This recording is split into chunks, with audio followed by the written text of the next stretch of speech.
antibodies. Again, no big problem because the child's been born. Now, they have a second child, and this second child is also Rh positive, but the mother now, having been exposed to Rh positive blood, is producing antibodies that will fuse across the placental wall into the blood of the fetus and start attacking the Rh positive blood cells. So of course, now that we're aware of this, any Rh negative women are treated for this condition. If they are giving birth to a first child, or any child I would imagine, they're given antibodies so that when they are exposed to Rh positive blood, the antibodies bind to it before the mother's immune system has a chance to respond. And so she doesn't start producing her own Rh antibodies, positive antibodies. And so the second child will be fine. So what they usually give them to the child with, I know they usually give them something. It's an antibody. It's an Rh positive antibody that will bind to the Rh positive bloods. I don't know what it's called. I don't know what the name of the somebody else know? Mike? It's Rogam. Rogam? You know how to spell that? R-H-O-G-A-M. Something like that, maybe? Okay. So it's just to prevent the mother from producing her own antibodies. And if you do that, then she's not going to produce them when she gets pregnant the second time. I think they usually give it on the first one. Right. This is when they give it the first time.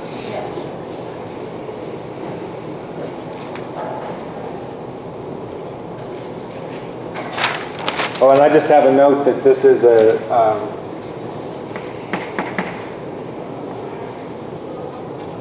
Ig antibody.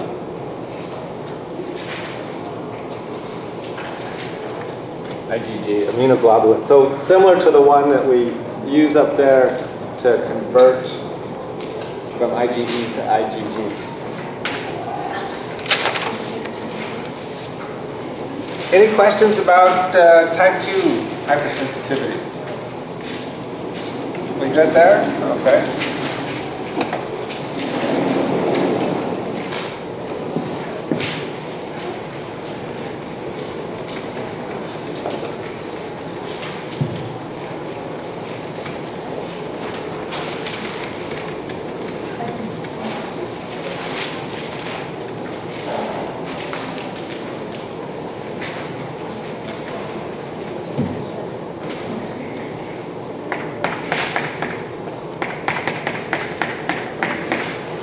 Type 3.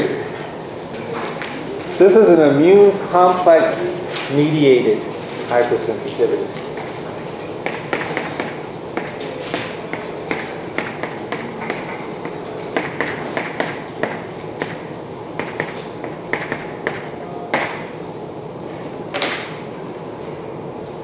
So what happens with this hypersensitivity here is that when you are exposed to antigens normally, your antibodies and your complement bind to these antigens and kind of clump them together.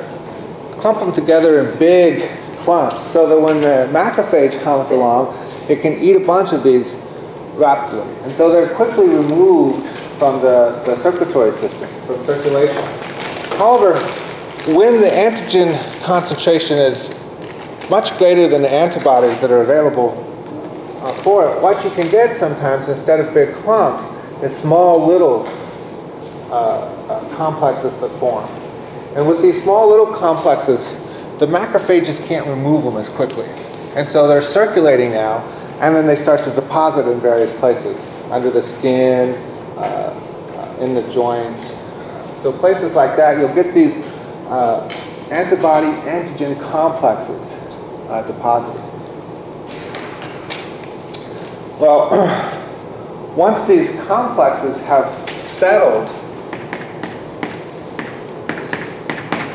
they can cause complement to be attracted to the area to signal macrophages. So there's a reaction with complement.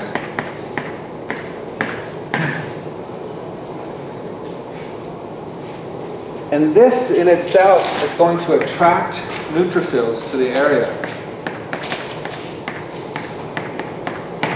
So now we've got neutrophils that are making their way to where these deposits are occurring, in the joints and in the skin. Once the neutrophils get there, they start to release their lysosomal enzymes.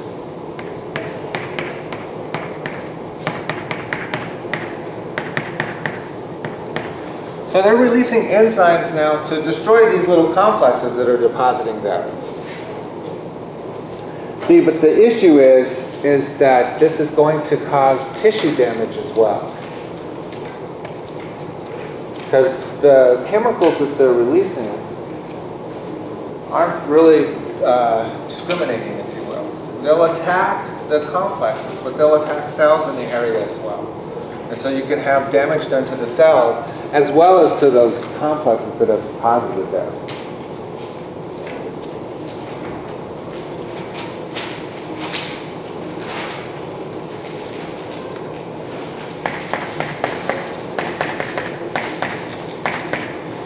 Type 4 hypersensitivity. This is a delayed cell mediated hypersensitivity.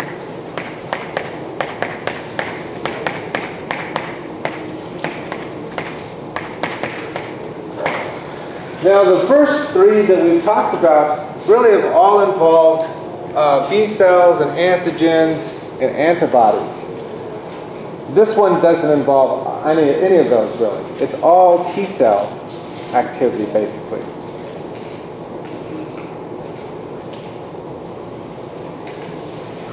So like our first hypersensitivity where you needed 2 exposures, you also need 2 exposures here.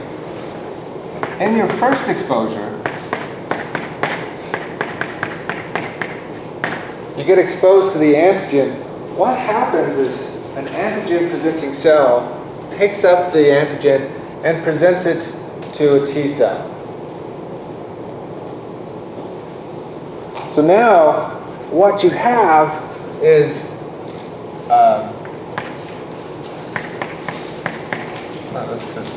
you become sensitized for this first exposure.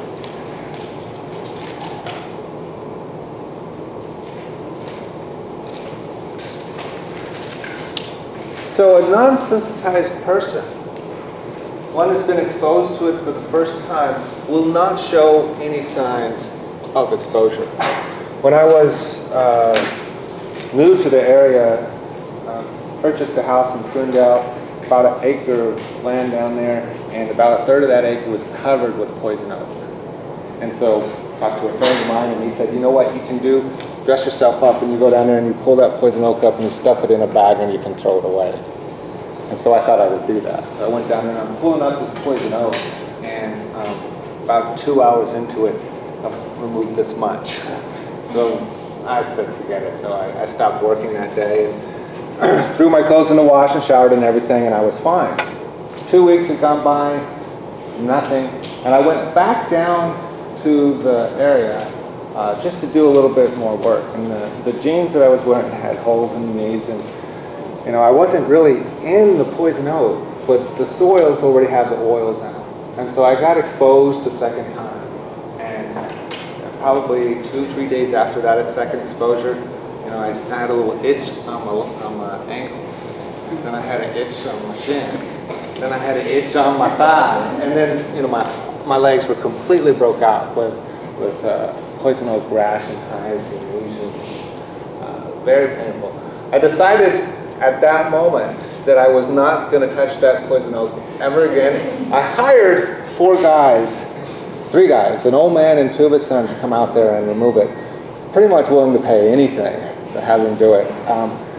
These guys, I put a dumpster out there. These guys sat in the middle of this and just picked away at it like nothing. I mean, sometimes they wore gloves, sometimes they didn't wear gloves. They had no effect on them.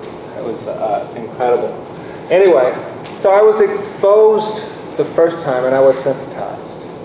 Now a second exposure comes along, and what happens with this second exposure is that the T cells now attract macrophages to the area. And then the macrophages start releasing mediators. And when we say mediators, we're just talking about chemicals now, but these chemicals start to damage the cells.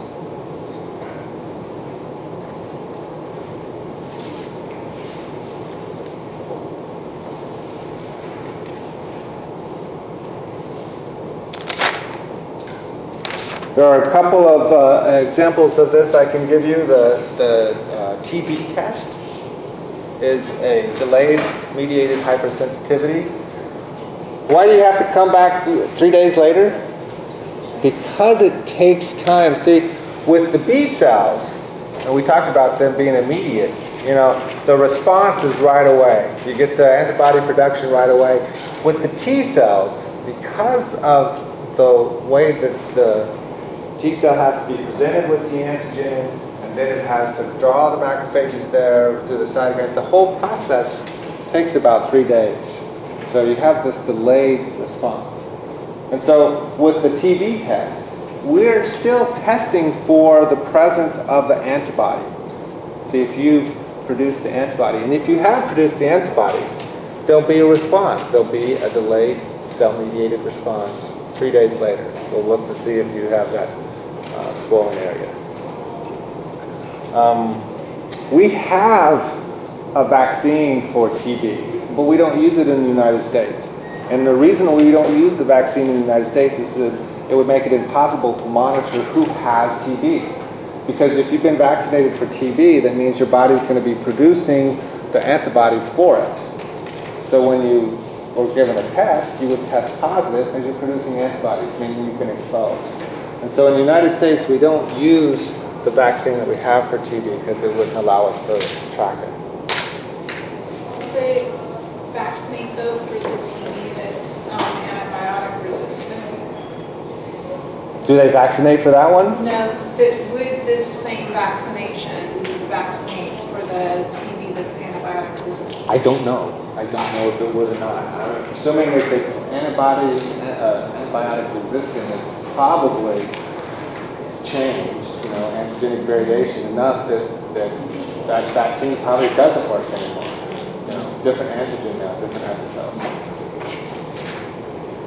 This type of hypersensitivity you may see referred to as contact hypersensitivity sometimes.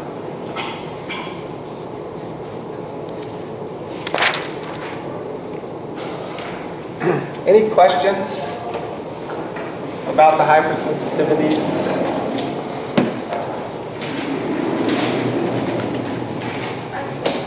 Yes? Can you say again why type 3 is a hypersensitivity? Is it because you don't, normally you create those big clusters? Right, I guess it's a hypersensitivity because the immune complex shouldn't cause you any damage. You know, your antibodies have bound to your antigens, and normally you should remove them without any cell damage. I guess because it gets deposited in cells, you get a neutrophil response, you get damage to the cells to something that shouldn't cause damage. That's why it's a hypersensitivity. That's my best guess. I didn't classify it that way. I'm just following the book. Anyway, okay. So that brings us to the other types of immune system disorders. We've got autoimmune diseases and immunodeficiencies. Let's start with an autoimmune disease.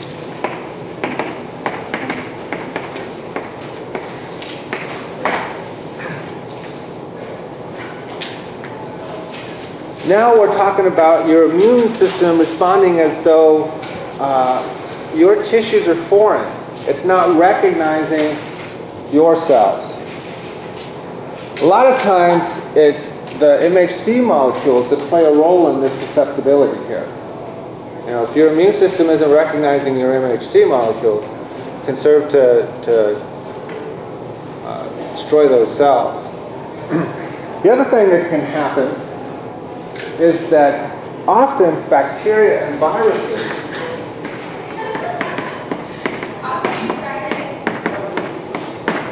may have an antigen that turns out to be very similar to one of your own self molecules. So if, let's say, a virus has an antigen that's very similar to a protein that you have on one of your cells, and then you start producing antibodies for that virus antigen, and those antibodies, unable to distinguish between the virus and the protein that you have on your cells, start binding to your cells. Okay, so that now is what? Antibody-dependent cellular cytotoxicity. Those antibodies bound to your cells will be destroyed by natural killer cells.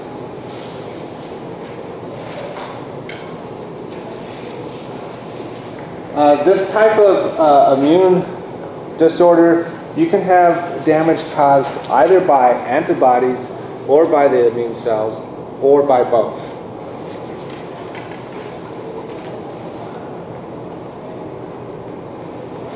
So there's a disease, myasthenia gravis, causes muscle weakness. This is an antibody-mediated disease. I'll make sure I spell it right.